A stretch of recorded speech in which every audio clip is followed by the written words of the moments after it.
Hello watch fans, birth year watches here, and this time for you we have a 1982 Rolex Oysterquartz datejust.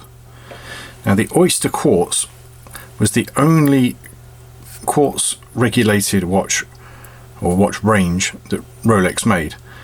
There was an earlier model to this one. This is the 17013. The earlier one used the Beta 21 movement, which was co-developed with Patek and Omega and IWC and Piaget and others. This was Rolex's only in-house movement. They kept the movement in production from 1977 to 2001.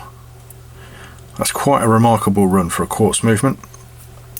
And this has the second version, Mark II. And you can tell that because it's chronometer certified. The earlier ones weren't. They changed the shape of the quartz crystal to fine-tune it.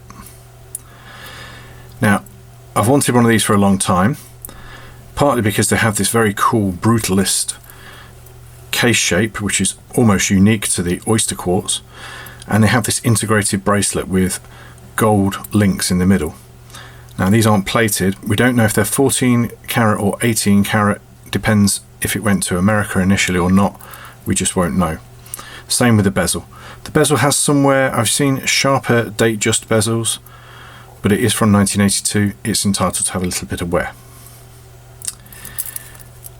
You don't date these through the on the serial number, but it's stamped here rather than in between the lugs.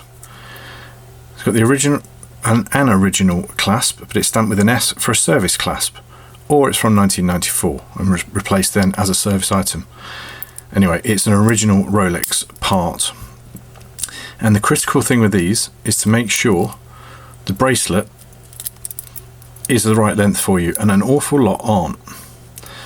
If you can adjust them smaller, but you can't really make them bigger without trying to track down an elusive spare link. And there's not many spare links about for them. This one does fit me. Even though they were in production and available for sale for 25 years, fewer than 25,000 of them are out there. Signed screw down crown, quick set date. This one has a small scratch on the center of the crystal, but I'm not going to change it for that. And it doesn't have tritium marked on the bottom. It just says Swiss made.